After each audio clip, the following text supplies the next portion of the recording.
Good morning from Los Angeles, LA pipe smoker. Saturday morning, just woke up and getting myself some much needed coffee. I thought I'd continue on with my Jess Chonowitsch reviews. This is T-16, it's an English blend. Talk about that a little bit, but before I do that, I wanted to give a couple of shout outs, even though I haven't really been producing videos. Several people have subbed me, and which kind of got me motivated to do another video, because I feel like if people are subbing you and you're not doing videos, that doesn't seem fair. You know, you need to be putting out some content. And so the next logical video I thought was to do the Jess Chonowitsch review for T-16, an English blend. We'll get to that in a second. But I wanted to give a couple of shout outs to a couple of presenters with content who have recently subscribed to my channel. And the most recent is SL Pipe Smoker. I hope I got that right. I couldn't really pronounce. It was SL Pipe, one word. I thought Splipe. So I think it's SL Pipe Smoker. Anyway, he has some great videos out. I think 4 or 5 right now, and definitely worth checking out. I've left his link in the bucket. Also, Happy Smoking 100 or Happy Smoker 100. I can't really read my handwriting. What can I say? Happy Smoking or Smoker 100. Jake, real nice guy, very genuine, very relaxed, and he has come back to presenting from a hiatus as well. So it's worth checking out. Okay, a couple of new things since I saw you guys last. First is I bought some new pipes. Yeah, I know, really? Like I needed some new pipes? But I did, and one I got on eBay, and the other I got from, was it smokingpipes.com? I can't remember. But at any rate, the first one, it's kind of a toss-up. But the first one is a Peterson Malverton. It's part of the Sherlock Holmes series. And what a delightful, cool little pipe. I love the shape. And I don't think this is, it might be a vulcanite stem.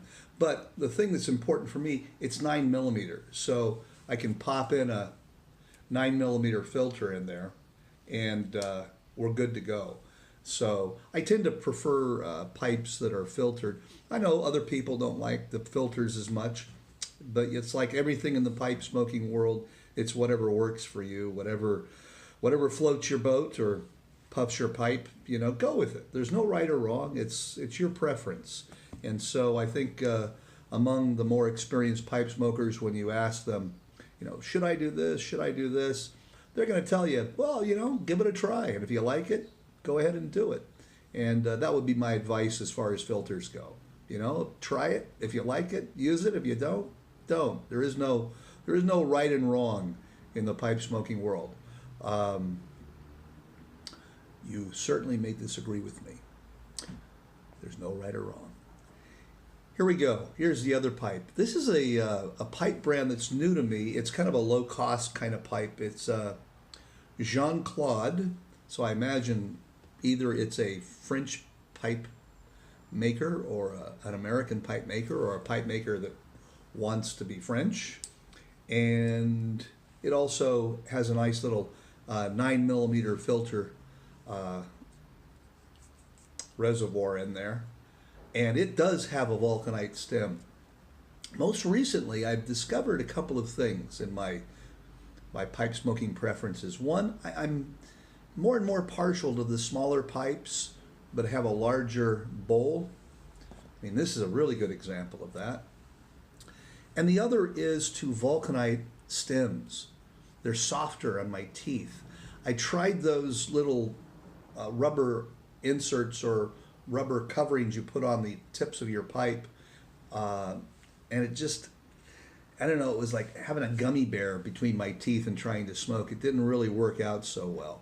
So vulcanite I really do enjoy. In fact, I noticed that when I go from a vulcanite stem to like a lucite, or even to like a harder plastic stem, it just doesn't kind of feel right Although the lucite stems are okay, but some of the plastic stems, the cheaper plastic stems, really tough to clomp on. And so I know there's places where you can send your pipe and have it customized. I'm thinking about doing that for some of my plastic stems.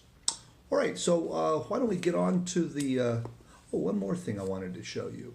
I was kicking around with my pipe collection the other day and found one of my favorite all-time pipes. It's a pipe I bought. It's an estate pipe. It's a Chonowitsch and Rhodesian, and it has a vulcanite stem. But what's really great about this pipe is the briar.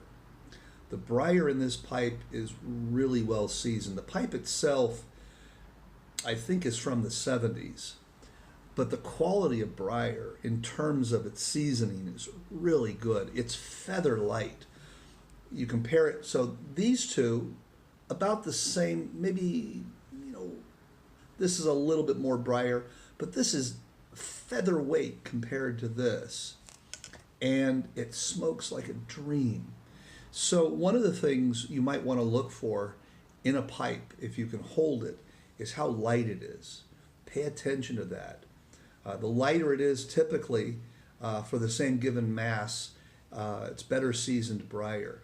And for me, at least, my experience is, smokes much better. It's much easier to control the heat in that pipe with a well-seasoned briar, almost as easy as a meerschaum. So anyway, a little recommendation for you there. All right, let's get on to the T-16 Jeff Chonowitsch. I'm going to open this. We'll have like a, not a yabo, yet another, a yato, yet another tin opening. So you got to hear the air escaping from the tin for this to be official. Did you hear that? I hope you did. All right, here we go. Got the cover off. Got the wrapper off. Wow. Whoa, already. Boy, those Virginias, it just hit me in the face. And there's no evidence. I don't know when this was originally tinned, but boy, wow. Two things hit me. The spice of the Orientals and the Virginia, just in the tin note. And look, I haven't even taken off the cover yet. Whoa, that is absolutely beautiful.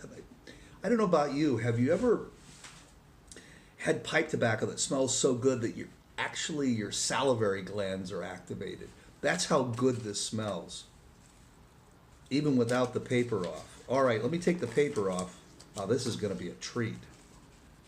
All right. It's described as a broken flake. Let me hold this up. You can kind of look. I don't know. It looks more like a shag cut to me. I don't know. You experts in there, take a look at that. That looks more like a shag cut, doesn't it? As opposed to a broken flake. I don't know. Just saying. I'll hold this up. You can take a look at it. You see that? Okay. Boy, it smells rich. It smells. Let me see if I can give you a good analogy. It smells kind of like spice cake. There's a really strong, spicy note to this. When I first opened this, what I smelled was that kind of ketchup-y Virginia smell. What is that blend that's no longer out there? 5100, was that right? 3100, and it was a pure Virginia, I think, and it had that ketchup-y smell. This has Virginia in it. Apparently, it's according to them. Okay, so put this back on. It's a traditional English mixture with Syrian Latakia. Really? Syrian Latakia? Maybe. I didn't even realize that. Most Latakia now comes from Cyprus, so it's Cyprian Latakia or Cypriot Latakia. Huh. Okay, I'll go with that. That's kind of cool to know if it's truly Syrian Latakia. I thought all that stuff is gone. Let's see. Smyrna and Virginia varieties, long matured, kind of like me. Full body, classic aroma. It's Cole House distributors, excuse me, Cole House mixers. So in Germany. Boy, this is really, it's very moist. It's probably should have this, sit out maybe a couple of hours before smoking it, but we'll see how it goes. Yeah, the spiciness, the two notes that really hit me are the spiciness of the Orientals and the Virginia. The Latakia isn't really that prominent. So I said Syrian Latakia. So I see the Cavendish, probably, that darker stuff that's in there. But this is really a spicy smell to it. Let's see how it smokes. So which of the two pipes this morning? Well, let's see. I smoked this one last night. I smoked this one last night too. All right, which one do I smoke? This is what every pipe smoker comes up against. You got a lot of pipes, and so you're looking at each one. You're kind of feeling how they handle. I probably would prefer to smoke it in this, but this is still pretty heavily ghosted. It's getting better, but when I first bought it, it was the Sutliff Mixture 79. It was completely ghosted. So I did a kind of a cleansing of the pipe, and then I reamed out the bowl and smoked a few English blends in it to kind of take out the sweetness of that. But I can still have a little whiff of Mixture 79 here. So I think I'm going to set this down, and I'm going to go with this pipe this morning. I'm just going to use this one. Okay, so all the incredibly complicated decision-making process to choose a pipe is done.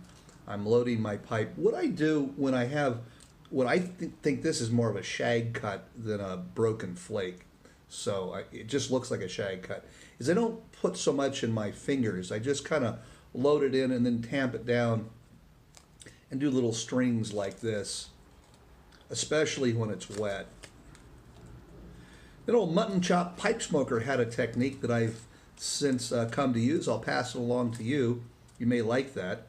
It's a way of kind of getting the final tamp down, and just kind of put your thumb on the top of the tobacco and then kind of twist it, and it kind of interlocks all the disparate flakes and so on and so forth, and you end up with a really nice tightly packed bowl. Hopefully not too tightly packed. All right, the big light.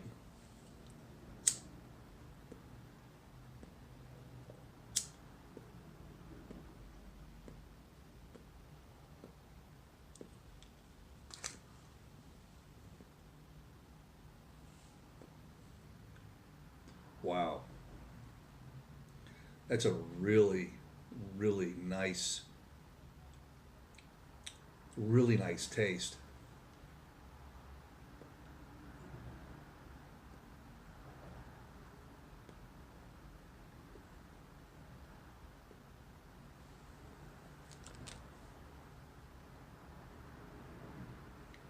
The root note, it's almost like incense. I mean, it has that kind of spicy, sweet kind of aroma to it.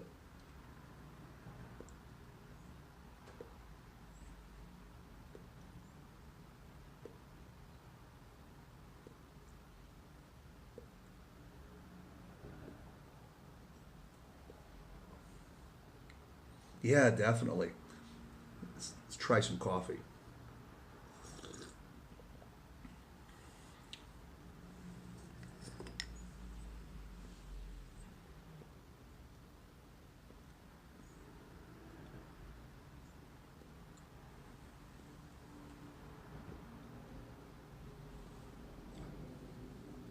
I think it's smoking a lot cooler than what I thought, given the moisture content.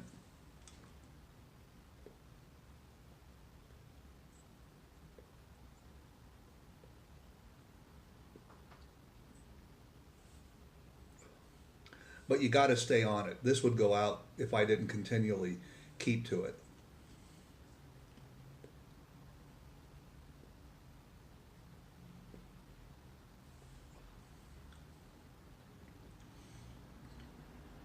As far as taste, I can. This is not Latakia forward. It's not a. It doesn't come out in the taste as much as it does in the room note. I think the Virginia's there. It gives it kind of a savory,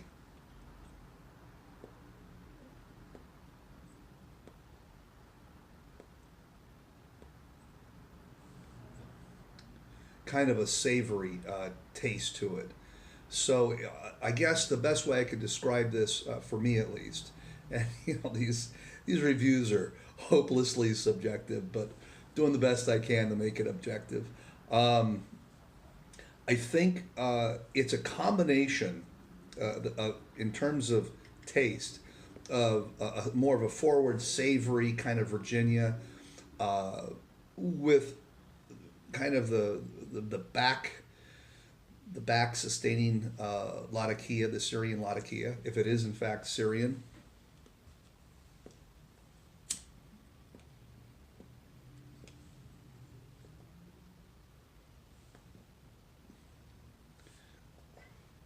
I think that the amount of smoke you're getting is the burley in there. Burley. Oh, it's just like, if you smoke pure burley, it's like it's like smoke signals. So I think I'm getting some of the burley in there. I'm certainly not a burley fan in terms of smoking pure burley. I know a lot of guys who went from cigarette smoking to pipe smoking favor burley. Makes sense because cigarette tobacco is usually burley. But for me, in pipe tobacco, I don't mind burley in as a mixture. But in terms of a dominant burley mixture, I don't typically like that. It doesn't. I don't know. For me, maybe it doesn't have the depth of the richness as something like a Syrian Latakia.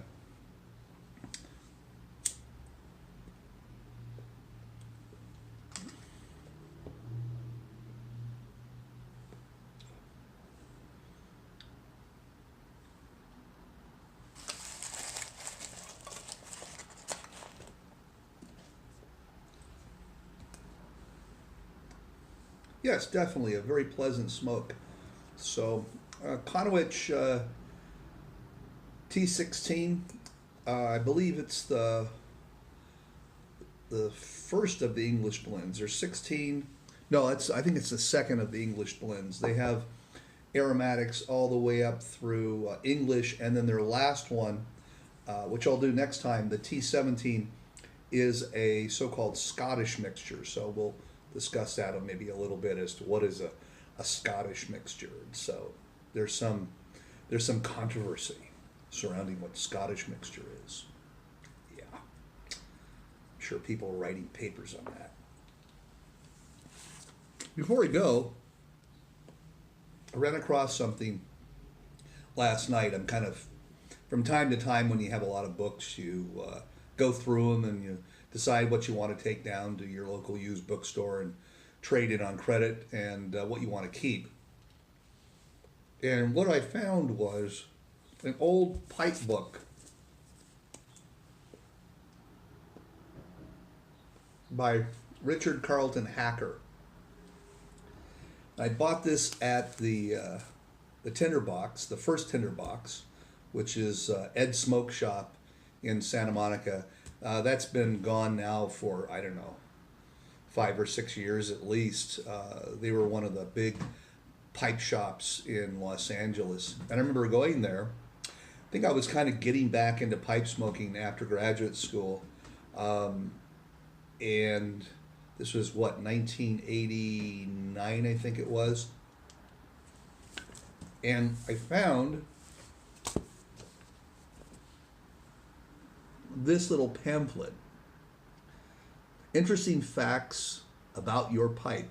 So I think I bought a pipe there. I don't know which one I bought, but apparently I bought a pipe, and it goes into all of the kind of introductory pipe information a new smoker would like to have.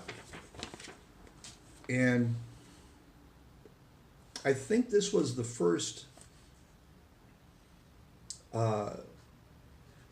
bit of pipe reading I actually, did to learn about pipe smoking. I started smoking a pipe when I was 17 or 18. And so, this is a few years later. And of course, I had nobody to discuss pipe smoking with and what to do and what not to do. I burned the hell out of a few pipes. It's just amazing. But this was the first book that I had ever bought. And it's really a good book. You can find it on Amazon. I think it's now, I don't know, some ridiculous price, like $70 for a hardcover. There's a newer version of this that he put out. I hear it's not as good. It's the 21st, let me see, I think I wrote it down. Pipe Smoking, a 21st Century Guide. It was an updated version of this. And I haven't read it, so I don't really know. But I was noticing some of the reviews were less than charitable. So if you're interested in learning a little bit more about pipe smoking, I definitely would recommend this book to you. And any of my friends who would like to borrow the book, I'll be happy to ship it off to you. Just ship it back to me when you're done reading it. It's a great little book, and kind of helped me on my pipe smoking journeys. At any rate, I think that about wraps it up for today. Kind of nice to be back presenting, and nice to have you back joining me as well. So until next time, take care, and we'll see you soon.